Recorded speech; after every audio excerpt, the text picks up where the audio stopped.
absolute worst jobs in history. Yo, what's the worst job in history? I'm gonna be real. It's streaming. What I have to do, you couldn't even walk 5 seconds in my shoes. You couldn't. Bro, sitting down, doing content creation is the hardest thing you could ever do. All the hate comments I get, all the demonetizations, it's rough out here. Like deciding which like property I want to buy, bro, it's fucking stressful. All the copyright strikes, yeah. Let's swap places then, Tommy. Whoa. Who said all that? See, the thing is, I worked through these hardships, and I feel like that's what makes me strong. I'd say mining. Do miners still exist? Like, is that a job? Is that a dumb question? Oh. Tommy knew what he was gonna say. What do you mean I knew what I was gonna say? Tommy, I'm going to 10th grade. Any tips? Just prepare in 2 years when you graduate and you turn 18 to hate life. Life gets worse when you turn 18 and it never gets better. And you always think it's gonna get better and it never will, in truth. So yeah, there's your tip, you know what I'm saying? Enjoy it. Let's start this video. The worst jobs in history.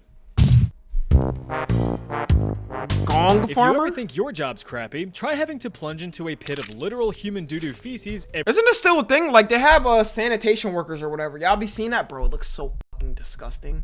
Hold up, I can find a video like a TikTok. Queso said he did this. That was his job? I thought he worked construction. Hello, Samantha.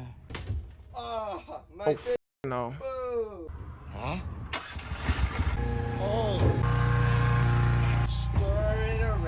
Ugh, bro. Bro, imagine some of that shit just sprayed on you. I swear, the day something like that sprays on me, I'm out. I don't care if I'm getting paid $300,000 a fucking year from that job. You know for a fact they got it sprayed on them. Sprayed on them. Spray off the one. Porta potties cannot be sanitary. Bro, imagine the porta potties are like massive events like Burning Man or one of those like massive like concert ones where it's just like full of porta potties. Every single night. Way back in the day in good old England, some daring men made a... At least nowadays they have like some type of suits to like not get the shit on them and whatnot. Bro, back then they probably had nothing. Like they was just going in like bare hands, bro, like a t-shirt. career out of wading through human excrement. So-called Gong farmers were tasked with draining out cesspits filled to the brim with offensive butt slop. The profession had existed for centuries, but it saw its height between the years of 1485 and 1603, also known... Yo, isn't it crazy how like fast we've advanced as like a human race in 100 years? Bro, 100 years ago, y'all, was in 1925. The microwave wasn't even invented. Was the fridge invented? It says 1834, but mass production starting in 1918. Okay, so they had it. The microwave wasn't. Obviously, like the TV wasn't. I'd be thinking about that, bro. Like we're in the time where like AI now is starting, but in the future, bro, it's gonna be a normal thing, and they're gonna be like, damn, bro, this is like ancient. It's like ancient the way we did shit, like back in the fucking like 2010s, bro. They're like, you actually wrote a paper?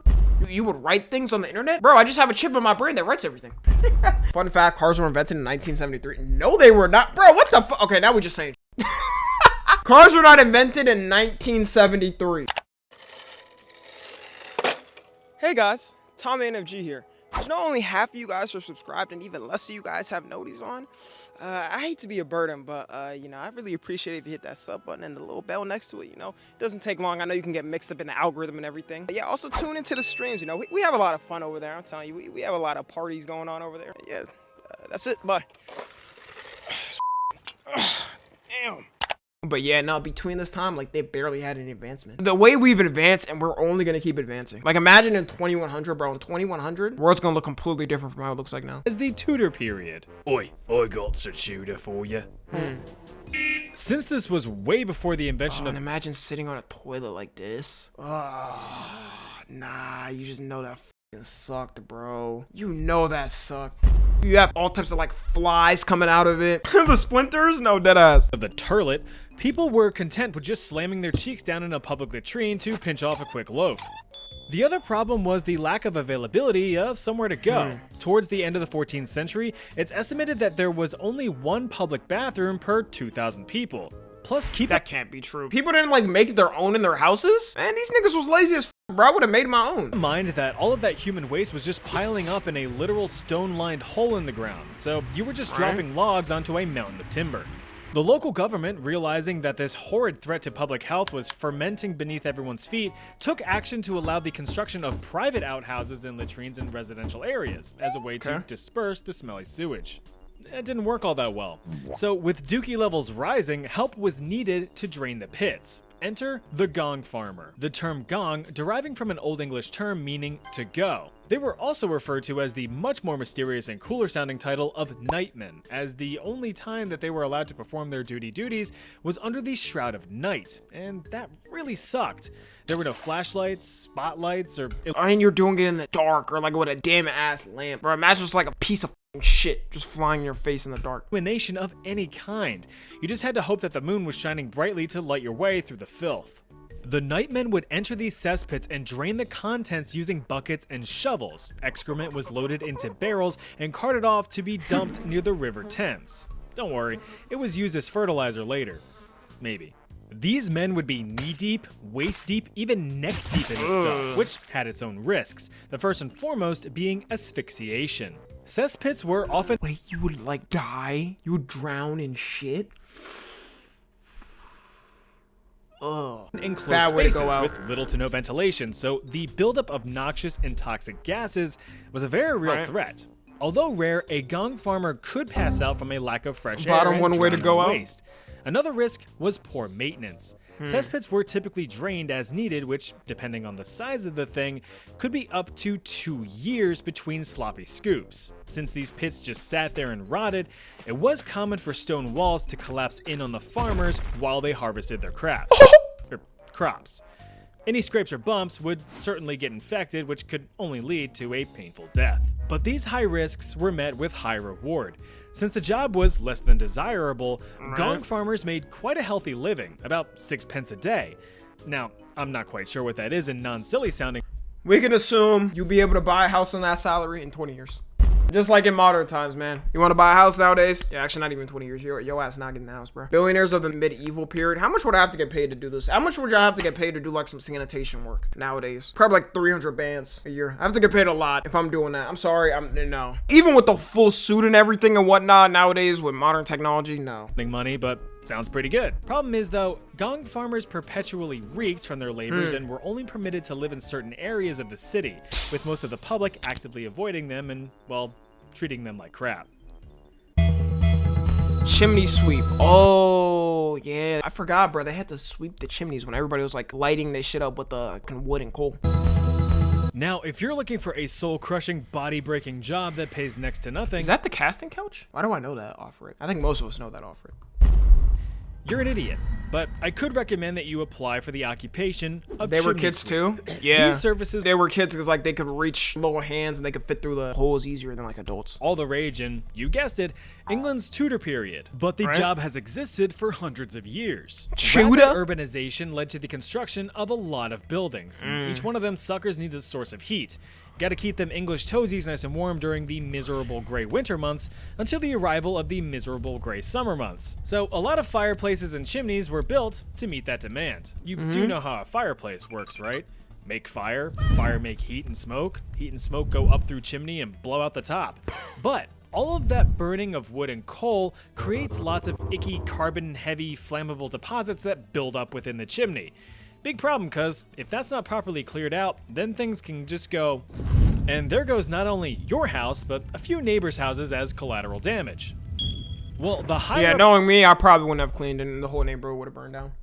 That's too much work. I'm not paying somebody for something that I don't have to do, you know? I mean, you kind of have to do this, I guess, but I don't know. I'd probably forget. I barely pay my rent on time. didn't like the risk of their kingdom going up in smoke at any given time, so they mandated that chimneys must be swept at least 4 times a year or face heavy fines. Thus, the employment of chimney sweeps became critical. The problem, though, is that chimneys at the time weren't exactly designed for human entry and cleaning. Bugger. Most flue networks in the building were grouped together on the roof, but could have sharp turns as they angled out towards their respective fireplaces or furnaces. To make matters even worse, regulation— Oh my god, this is what they looked like. Nah, that is disgusting, bro. You definitely getting all types of disease and different shit and just dying at like the age of 20. Bro, imagine being a kid like 8 doing this. You got like 10 years of your life before you're gone. shrunk flue sizes down to My as little as claustrophobia 9 can by never. 9 inches. This made it nearly impossible for full-grown men to slip through the cracks. The solution? Children. Really young children. Adorable, wide-eyed orphans were yoinked from poor houses and taken on as apprentices called climbing boys, with opportunities to one day grow into master sweepers themselves, if they lived that long. If it wasn't obvious, chimney sweeping was extremely dangerous. Wait, so why don't modern day chimneys have that? Oh, they probably actually just proof them so that doesn't happen. Cause y'all, my parents have used their chimney. Like, they always use it in the winter in their house. Especially for the little limber lads. Boys as young as 6 years old were sent up chimneys and told to get scrubbing. The physical dangers They use were machines? abundant. What, are you dead ass supposed to clean that? Cause I don't think my parents have ever cleaned their chimney. Like, I'm not even joking. I'm so serious. As several children had died from getting stuck or horribly Damn. burned from scaling the scalding bricks. Keep in Okay, how did they get burned? Was the fires on? mind that these fireplaces were almost always in use, so those Oh, yeah, no. They're tweaking. They couldn't have turned it off for a second, bro? They couldn't have turned it off for a fucking second so they could clean it? chimneys were hot and ready like a carry-out pizza. Now, if the cramming didn't kill you, the scrubbing would. Soot and creosote, the organic carbonaceous byproducts of burning Right. wood and coal, are carcinogenic. So if you're trapped in a confined space just scrub-a-dub-dubbing away while sucking up hits of cancer-causing black powder all day things are not going to turn out well for you. But it actually wasn't your lungs that you needed to worry about. No, it was your balls. Scrotal squamous cell carcinoma, also known as chimney sweeps carcinoma or just straight up scrotal cancer, was a death sentence. Something I didn't mention until Oh my god, and that probably hurt, bro. That probably hurt so bad. now was that the young children, as a way to fit easier into the narrow hot chimneys, often went commando. No shirt, no shoes, no pants, but all service. The constant exposure to soot and They probably did it so like they could wash off after. No, actually, they could have some motherfucking underwear or some shit. Now that I think of it, yo, low-key put an investigation on this job, whoever ran these jobs. They could have put like some underwear on or something like that, bro. Butt ass naked is crazy. I'm so glad I live in 2025. led to the development of tumors on their nethers. Once developed, they were lucky if they had a few years left in them. Sure, your sack is out of whack, but damn, that chimney's clean. Matchstick girl. You've probably heard of the radium girls, young women of the workforce that would paint luminous numbers and hands onto timepieces in the early 1900s. Okay. Well, this is similar. Towards the end of the 19th century, matchmaking was a pretty lucrative business. Not like pairing couples up, but making literal matches. By the late 1800s, there were about 25 matchmaking factories That is not a lot. across Great Britain, employing over 4,000 chaps and chapettes. The process, as with most industries at the time, involved working with some nasty chemicals. The flavor of the day here was white phosphorus, an unstable compound that burned fiercely when it Bro, I'm pretty sure white phosphorus is like a war crime. Like countries like used it after a while and then it became like a war crime to use it. Did the Germans use white phosphorus? Germans also utilized white phosphorus to some extent, of course. It's a war crime to use as a chemical weapon. Yeah, that's what it was. created. You know, perfect for the few seconds that you would need to set something ablaze. On top of being both easily ignitable and violently reactive with oxygen, it had the triple whammy of also being extremely toxic. Of all matchmaking jobs, roughly half were involved in the direct handling of white phosphorus, with over And back then, they didn't even know shit like this. Like, they were just like, I've got a little cough after work. I've got a little cough. Oh, me, oh my. Have some tea and it'll fix you up. Splendid. Splendid. I've been all fixed up. 80% of the phosphorus fingerers being young women. These women would come to be known as matchstick girls. Day in and day out, these women were tasked At least they had feminism. You know, women was working. Hey, shit, in the U.S., bro, women wasn't really working back then. You know, it was all housewives in like the 1880s and 90s, shit, you know. So at least they got that. with packaging the dipped matchsticks, with an entire workforce handling as many as 10 million across a 10-hour shift, God meeting damn. the demand of the 250 million matches being burned in Britain every single day. Remember that fire is what got people through the day. Need to cook? Fire. Need to keep warm? Fire. Need to see in the dark? Fire. Need to shrink your overhead? Fire. It was the biggest blessing humanity has ever discovered, and you can now summon it out of a little box in your pocket. The obvious problem is that fiddling with all of those fickle phosphorus fumes physically Loki, I would have thought it's coke. you up. It was very common for both men and women to form phosphoric Yo, what the fuck, bro? Like a fucked up Adam's apple. I don't know. Crows immune uppercuts? Kind of. necrosis of the jaw. The condition, nicknamed Fossy jaw, developed after the long-term exposure to phosphorus fumes. Initial symptoms included simple toothaches, which evolved into complete tooth loss, abscesses, swelling of the gums, and complete necrosis of the jaw. To put it simply, your jaw rotted off. If you did get the jaw rot, Damn. there was about a 1 in 5 chance that the rest of your body would be rotting not long after from contracting an even worse condition known as Damn. death. In 1888, over 1,400 Matchstick girls, fed up with this blatant disregard for their safety, decided to strike, demanding better pay, working conditions, and abolition of unfair fines and penalties. The strike lasted for 2 weeks before demands were met and accepted. 20 years later, in 1908, the that's British good. House of Commons completely banned the use of toxic white phosphorus in favor of the much safer and less toxic red phosphorus, which is what we See, use I'm in telling you, bro, the only way a lot of these governments and countries understand is like whenever an industry goes on strike and they're like, holy shit, we're about to lose a bunch of money. They dead ass be like, wait, these people can protest? Hold up, these people can just not work the job? Damn, we didn't think of that. Say the whole US protested against something, like they all just stopped working, or like half the people. The government would fold, bro. They'd fold in like a couple days. Or they could just send the National Guard / military. What are they gonna do? Bro, what are they gonna pull you out your fucking house and force you to work? Nigga, and nobody can force you to work. Only thing they could do, I guess, is yeah, you protest and there's a riot, then yeah, they could be there. matches today, but not in the match head, on the striking pad. So remember to light one up for the Matchstick girls. Burlac. If you think your job's exhausting, try hauling an entire freaking ship up a river with your bros. These are Burlacs, or barge haulers. What the fuck? They hauled barges. Typically dirt poor peasants just looking for enough coin to eat for a week, these men were tasked with strapping on a strap and using whatever strength they had left in them to pull in ships from the Caspian Sea all the way up the Volga River my in the days of the God. Russian Empire. Since ship traffic was near constant thanks to strong trade, Burlacs were in high demand to carefully guide the vessels up the Volga. But why couldn't the ships And it's low-key a good workout though. One day you could have your legs do it, have your chest do it, shoulders, like work the lats out. Still not as hard as being a streamer. No, yeah, they could never understand my struggle. Like if any of these people literally teleported to this time, they'd be like, no, let me go back, please. just sail up the river, you might ask? Because the Volga flows outward towards the Caspian Sea, and there were rarely favorable winds to propel a ship up the river, lest you risk beaching your entire ship on the banks.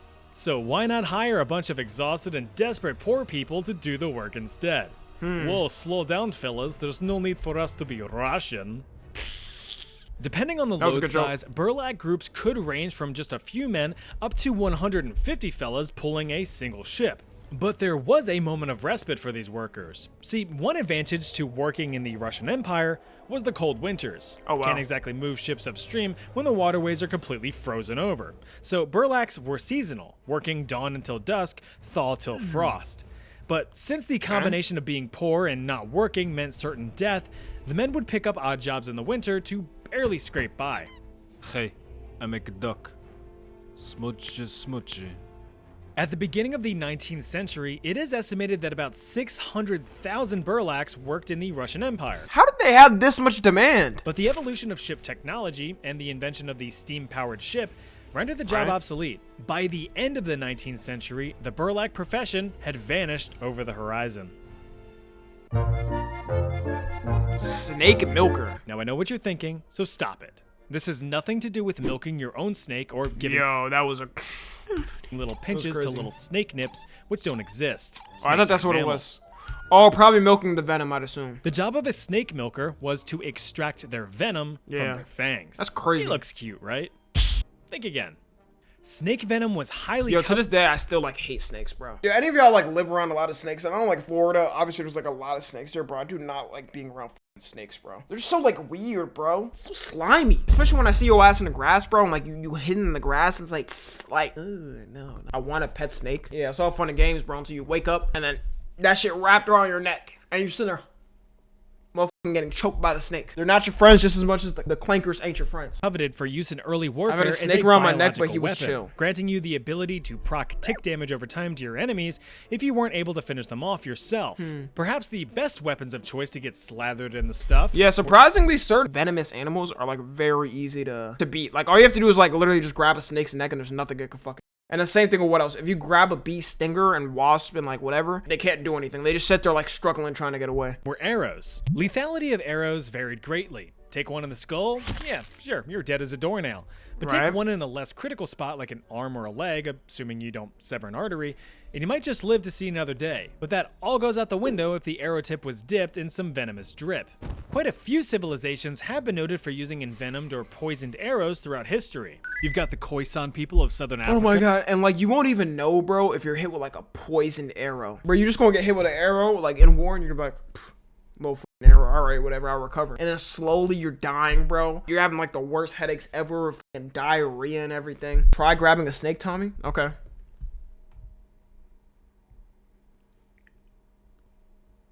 Get the joke? The joke is like, I'm packing. Who have been using poisoned arrows for thousands of years in hunting large prey. That's a worm. And the Harmatilians who used viper venom against an invading Alexander the Great. But no army employed the use of snake venom better than the Scythians. Okay. Also duking it out against Alexander the Great. Why don't we fight like this anymore? Like, it's so much aura. Look at these fits. Man, now we got tanks and combat outfits and like camo outfits. Like, damn, can we just like go to war like this, bro? It's like, bro, take off your shirt, bro. We all ripped as hell. We riding on horses, bro, with like some emblems representing our country because they don't offer protection. Yeah, I know, but like, you know, like, it's cool. It looks cool. Developed their own iconic poison for warfare, combining not only viper venom, but also putrefied human blood and excrement. Even minor scrapes from their weapons were lethal. So on top of dealing with being envenomed, you also dealt with the horrors of gangrene and tetanus. So with all that said and done, yeah, snake milkers. Like I said, it was their job to wrangle and wrestle up enough snakes to meet the demand of entire armies. But luckily, this wasn't a time for catch and release practices. Kill the snakes, take their I feel like, yeah, it wouldn't even be that hard if you just kill them and then take it. That's the job. Of course, that is easier said than done. By nature, snakes are shy little fellas and pretty hard to find. Chances are you get struck before you even noticed one. One catch of their fangs is enough for it to be game over. Snake milkers were considered lucky if they even managed to survive a single round of collecting. I think it's time for a quick science lesson. Venoms can be sorted into three main types: neurotoxic, hemotoxic, cytotoxic, yikes. Neurotoxins strike and destroy all your nerves. You're agonized and paralyzed as you can observe. Hemotoxins target all your healthy blood, thinning down or clotting up, so now you're done for, bud. Cytotoxins focus on killing all your cells, so you can probably guess that That's gotta be the worst one, bro. you won't be doing well. Just avoid snakes, and you'll be doing fine. I know you fellas and fellettes just love a good rhyme. So to close this chapter out, yes, snake milkers still exist nowadays, though only for medical research and developing anti-venom rather than biological warfare. Or so we think. He spitting, was that bars? Drummer boy? Okay. Imagine getting ready to charge onto a battlefield to either invade a country or defend your own. You see your fellow soldiers gearing up for battle with their trusty firearms, and you're given a drum. Ugh. Okay, this had to be only for aura. Like, what was the point in like walking like in a war and having somebody like some kid there like dun dun dun dun, like aura? It was literally aura. I mean, the crazy thing is, bro, this is back before there was no video or anything, no footage. The only way we noticed, bro, was literally like people writing this down in history. They did it just for the moment, bro, just because. I gotta fight. Drummers, believe it or not, were a critical part of warfare in the days of yore, since there were no such things Oh, they do have pictures of it. as radios or more instantaneous methods of communication. Drummer boys were employed and trained to maintain order on the battlefield, signaling commands, attacks, retreats, and everything in between. Oh, so they actually kind of did have a function. Peaking in popularity needed bait? during the American Civil War, drummer boys were typically in their teenage years or young adulthood. Yo, would this happen the potential next American Civil War? You're just gonna have somebody like. Some more famous drummer boys were much younger. Little Charlie King of the Union Army died in battle at the age of just 13, being the God youngest damn. casualty in the Battle of Antietam. Itty bitty Johnny Clem ran away from home and was taken in by the Union Army as a drummer boy at the ripe old age of 9. Just a few years later, the little fella fought in the Battle of Chickamauga in 1860. Bro, if only he was born in modern times. Be sitting on TikTok looking at videos, 6'7", he'd be some brain rotted kid. Drinking prime, eating lunchly. He grew up in the wrong era. 63 at the age of 12, where he shot and killed a Confederate soldier. What you gonna do? Shoot? He was promoted to Damn. sergeant, eventually retiring from But the that's low-key hard, I'm not gonna lie. Hey, shout out to United bro. States Army in 1915 as a brigadier general. But that's a rare occurrence. In reality, it would have gone more like this. Despite what people may think, drummer boys did not lead troops into battle. That would be stupid. Instead, they would relay commands from behind soldier lines, though they were still known to be valuable targets. If you break the communication line, you break down the army. Outside of combat, drummer boys had a wealth of other responsibilities, such as carrying messages between units, assisting battlefield surgeons with amputations, carting the wounded up the field, fetching supplies, or burying the dead. And you doing all this, bro? Like, do they even get paid? No, you're a soldier. I'm assuming they get paid, right? They very rarely carried weapons of their own, so if they had to defend themselves in the heat of battle, they were pretty shit out of luck. Groom of the stool. So they were targeting little kids, bro. Like, even in World War II and stuff, there's like so many kids that like fought in wars, bro. Cause like it was either for like nation pride, like they're like, I want to do it, or I don't know. I guess like back then they would just force kids into the war. Nowadays, nah, that's way less common though. You know, I don't think they would allow that. If you wanted to be one of the most influential people in all of England, but don't have a drop of royal blood in you, you'd want to squeeze into the role of the groom of the stool, a job requiring you to get up real close and personal with the king or queen at the time. Look, we all have to go once or 12 times a day, so someone as prestigious and important as the king is gonna need help doing so. What? Why? Imagine feeling the sudden urge to blow out your britches, but you have to fight through said britches to accomplish the mission. Grooms of the stool assisted the monarch with any labors regarding biological movements. This included helping the removal of clothing, preparation of the lavish and luxurious royal. Nah, they had crazy egos, nigga. Bro, they had such an ego, they couldn't remove their own clothes to take a shit. Oh, imagine that. Now I'm imagining I'm like a king, and I'm like, Squire, remove my pants at once. King Tommy is ready to take his shit. Man, I could never do that, bro. But hold up, that kind of felt power with that. I don't know, maybe I could do that. I'd just be too shy. In locker rooms, I don't go naked. I don't know how people be going like naked and shit in locker rooms, you know what I'm saying? And like changing at the gym, I never do that. People always be doing that. I never do that. It's just fragile masculinity. I don't want other people seeing my meat. I want you seeing my cheeks, man. Like, come on, bro. That's saved for the hus. Shitbox and the removal of the splendiferous solids, but not before their proper examination. Yeah, that's right. Grooms of the stool were not only tasked with cleaning up the royal slurry, but making sure that the passings were healthy, taking notes of any abnormalities in appearance or frequency. These notes would be passed on to the king's personal physician to diagnose any possible ailments. Well, that's not very helpful, is it? After the log was sent down the river, the groom of the stool would also assist in the cleanup effort, either by handing the king his own personal cleaning cloth, or by taking up wiping duties themselves. Now you might think that this job sucked, but it was actually highly coveted and well respected, as grooms of the stool had access to the king. Bro, the glaze is crazy, bro. The glaze is fucking crazy, bro. These are like religious societies too, bro. Especially like the Christian societies, bro. It is known in the Bible, one of the biggest sins is like worshiping a false idol. That's like #1 sin. And like they worship these motherfucking kings like they were God. Outside of the public eye, allowing for valuable private conversations. Commonly high-ranking nobles or politicians, grooms of the stool were known to have influence in many formal rulings, laws, or personal life. So that Anne Boleyn chick's hot, right? No. The first documented groom of the stool dates all the way back to 1495 under King Henry VII. The role continued to evolve over the years to the title of groom of the stole, though they were more so referred to as either the gentleman or gentlewoman of the bedchamber, depending on the monarch in charge, with responsibilities eventually focusing solely on the king or... Nah, he bent over and everything ready for her, bro. This crazy. Sir, seems like you have a little piece of corn from the shit still there. Let me wipe it. Like, absolutely ridiculous. Holy glaze. Queen's wardrobe. The position was held for over 400 years until being formally discontinued under 1901. That's not even that long ago. Okay, it's a long time ago, but like 124 years. King Edward VII in 1901. Well, that's that video. Yo, great video. Great video, great channel. Yeah, with me seeing that last job, I'm just saying, y'all, I know a lot of y'all is unemployed, but I'm officially launching my job opening for the person that wants to be my stool cleaner. You know what I'm saying? So, yeah, let me know which one of y'all want to be. Pretty lucrative job. You will get benefits. If you're watching on 2, make sure to join the Discord and watch the streams. Subscribe to Tommy NFG.